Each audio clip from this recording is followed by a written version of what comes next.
Hello friends, एक बार आपका फिर से स्वागत है इन पॉलिटी एमसीक्यूज़ में। तो आज के एमसीक्यूज़ में देखिए पहला इंटरेस्टिंग क्वेश्चन है, which of the following statements are correct regarding the Indian constituent assembly.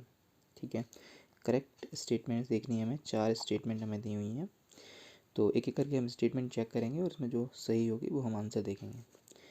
First statement है, it was not based on adult franchise. देखो ये स्टेटमेंट बिल्कुल सही है, क्योंकि जो कॉन्स्टिट्यूएंट असेंबली का जो इलेक्शन हुआ था वो प्रोविंशियल जो असेंबलीज थी उनके थ्रू इनडायरेक्टली इलेक्टेड हुई थी। मतलब प्रोविंसेस को सीट्स बांट दी गई थी उनके पॉपुलेशन के रेशियो में, और जो प्रोविंशियल असेंबलीज़ के मेंबर्स थे उन्होंने फिर वोटिंग करके जो कॉन्स्टिट्यूएंट असेंबली है उसके मेंबर्स को इलेक्ट किया था। तो एडल्ट फ्रेंचाइजी तो नहीं थी, ठीक है, ये प्रोविंसेस के थ्रू इनडायरेक्ट इलेक्शन था।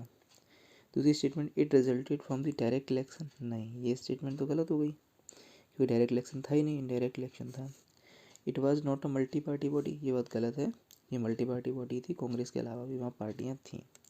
It work through several committees, yes, ये स्टेटमेंट सही है, क्योंकि कमेटीज़ तो हमें मालूम है, ड्राफ्टिंग कमेटी और फंडामेंटल राइट्स कमेटी, कई सारी कमेटीज़ थी उसमें। तो कौन कौन सी सही आ रही है, ए है और डी सही है। तो हमारा जो आंसर हो जाएगा वो ए और डी हो जाएगा। So correct option is A. ठीक है, ये इसका आंसर हो गया and this is the explanation you can see from here.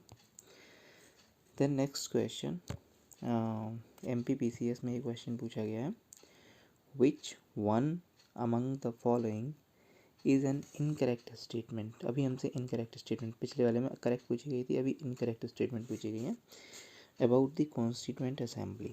ठीक है, ये हमें ध्यान रखना है कि हमें इनकरेक्ट स्टेटमेंट ढूंढनी है। तो इट वर्क थ्रू, 4 स्टेटमेंट दिए हैं, it worked with the help of a large number of committees, the most important among them being the drafting committee। ये स्टेटमेंट सही है, कई सारी कमेटियाँ थी और ड्राफ्टिंग कमेटी काफ़ी इंपॉर्टेंट कमेटी थी जिसके चेयरमैन डॉक्टर BR अम्बेडकर थे। नेक्स्ट स्टेटमेंट है, minority communities like Christians, Anglo Indians and Parsis were adequately represented in the assembly.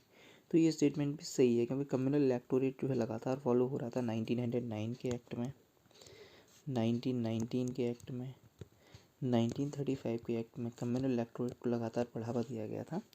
तो एडिक्वेट रिप्रेजेंटेशन थी उसकी वजह से। It was elected on the basis of universal adult franchise, ये statement गलत है। अभी अभी हमने बात करी थी कि यूनिवर्सल एडल्ट फ्रेंचाइजी नहीं थी, बल्कि प्रोविंशियल जो असेंबलीज थी, प्रोविंशियल असेंबलीज की वजह से इनडायरेक्ट इलेक्शन हुआ था और उसी के थ्रू इलेक्शन हुआ था। तो स्टेटमेंट गलत है। देखो यहीं से हमारा आंसर हमें मिल चुका है, आगे पढ़ने की ज़रूरत नहीं है, लेकिन फिर भी हम सेफ्टी के लिए हम देख सकते हैं क्या लिखा हुआ है, ज़रूरी नहीं है। तो इसका आंसर हमें सी मिल गया है, यही आंसर है इसका। ओके, नेक्स्ट क्वेश्चन है, देखो ये UPSC में पूछा गया है, IAS के एग्ज़ाम में। Question, member of the constituent assembly who drafted the constitution of India were.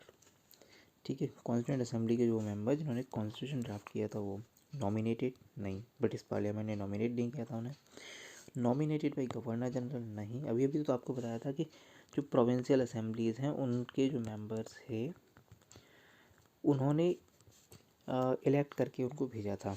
ठीक है, elected by legislative assemblies of various provinces, yes, ये स्टेटमेंट सही है। Elected by Indian National Congress and Muslim league, नहीं, ये गलत है। तो हमसे पूछा गया है कि भाई, तो सही आंसर इसमें सी हो जाएगा, elected by legislative assemblies of various provinces. अब बताइए इसमें कहीं कोई डाउट है? अगर डाउट है तो आप पूछ सकते हैं हमसे कमेंट सेक्शन में and we will try to solve your doubt. Next question देखो, ये भी UPSC में पूछा गया है, इसके एग्ज़ाम में 2013 में। With reference to Indian history the members of constituent assembly from the provinces were.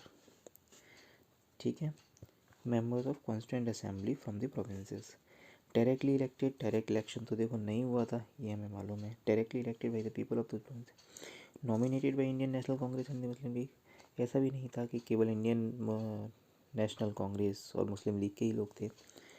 Elected by the provincial legislative assemblies, yes ये बात सही है, ये तो हमने पढ़ी थी। Selected by the government for their expertise, नहीं। तो देखिए एक ही क्वेश्चन कितने सारे एग्जाम्स में पूछा गया है, तो मतलब ये कितना इंपॉर्टेंट हुआ। IAS PCS से लेकर के सारे वनडे एग्जाम्स में ये क्वेश्चन पूछा जा चुका है। नेक्स्ट क्वेश्चन देखो UPPCS में पूछा गया है, how were the members of constituent assembly elected, directly by public, नहीं ये तो गलत है। नॉमिनेटेड बाई कांग्रेस, नहीं। ठीक है, हमें मालूम है प्रोविंशियल असेंबलीज ने इनडायरेक्टली इलेक्ट किया था। नॉमिनेटेड बाई इंडियन रूलर्स, नहीं। बाई प्रोविंशियल असेंबलीज, यस अभी अभी तो हमने पढ़ा था, तो ये आंसर इसका सही हो जाएगा। इसी तरीके से हमें क्वेश्चंस को सही करना है, हमें देखना है कि 3 ऑप्शंस गलत कैसे हैं और एक क्वेश्चन है एक ऑप्शन सही कैसे हैं। ऐसे अगर आप सॉल्व करेंगे तो गलतियाँ कम से कम होंगी। देन ये देखो, ये क्वेश्चन छत्तीसगढ़ PCS में पूछा गया है, who was the first elected chairman of constituent assembly. First elected chairman, देखो फर्स्ट जो चेयरमैन थे वो तो डॉक्टर सच्चिदानंद सिन्हा थे। ठीक है, ये फर्स्ट चेयरमैन थे, लेकिन ये इलेक्टेड नहीं थे, तो ये आंसर गलत हो जाएगा। ठीक है, पहले जो इलेक्टेड चेयरमैन थे वो डॉक्टर राजेंद्र प्रसाद थे। ये पहले चेयरमैन थे क्योंकि ये जो है ओल्डेस्ट पर्सन थे, इसलिए इनको टेम्पररीली बनाया गया था जब तक कि चेयरमैन को इलेक्ट नहीं कर लिया जाता।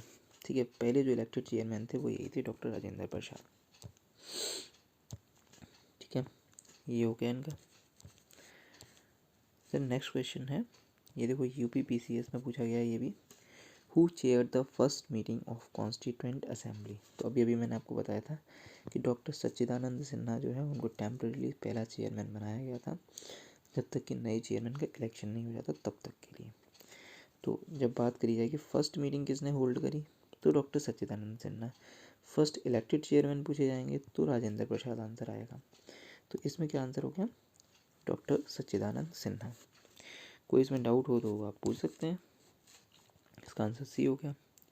फिर देखो UPPCS में ये फिर से क्वेश्चन पूछा गया, the first session of Indian constituent assembly was chaired by. तो पहला जो सेशन था कॉन्स्टिट्यूएंट असेंबली का वो किसने, डॉक्टर सच्चिदानंद सिन्हा, क्योंकि वो ओल्डेस्ट पर्सन थे और इसलिए उनको टेम्परेरीली चेयरमैन बनाया गया था।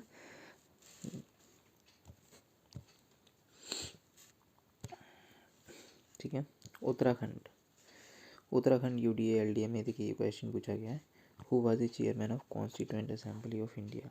अब जब देखो chairman of constituent assembly of India पूछ रहा है, तो यहाँ पे देखिए दोनों चेयरमैन के नाम हमें मालूम है, सच्चिदानंद सिन्हा मालूम है ना, और डॉक्टर राजेंद्र प्रसाद भी मालूम है हमें। ये क्वेश्चन गड़बड़ हो जाता अगर यहाँ पर दोनों ही ऑप्शन अवेलेबल होते, लेकिन यहाँ पे देखो केवल और केवल डॉक्टर राजेंद्र प्रसाद हैं, सच्चिदानंद सिन्हा कहीं भी नहीं दिखाई दे रहे हैं, तो हमारा जो आंसर है वो डॉक्टर राजेंद्र प्रसाद हो जाएगा। ठीक है, अगर यहाँ सच्चिदानंद सिन्हा भी होता तो दोनों ही आंसर होते इस क्वेश्चन के, और सभी को ना प्लस मार्क्स मिलते। देन ये MPPCS में देखो क्वेश्चन पूछा गया, सेम क्वेश्चन देखो किस तरीके से रिपीट हो रहा है, who was the president of the constituent assembly of independent India. President of the constituent assembly of India कौन थे, प्रेसिडेंट तो डॉक्टर राजेंद्र प्रसाद को चूज किया गया था। ओके, तो वही थे ये, आंसर इसका बी हो गया। तो इस तरीके से ये क्वेश्चन हो गए। ठीक है, आई होप आप लोगों को समझ में आए होंगे। नेक्स्ट वीक ऐसे ही क्वेश्चंस के साथ हम लोग फिर मिलेंगे। ओके, कोई भी आपको अगर डाउट है तो आप कमेंट सेक्शन में पूछ सकते हैं। Thank you very much.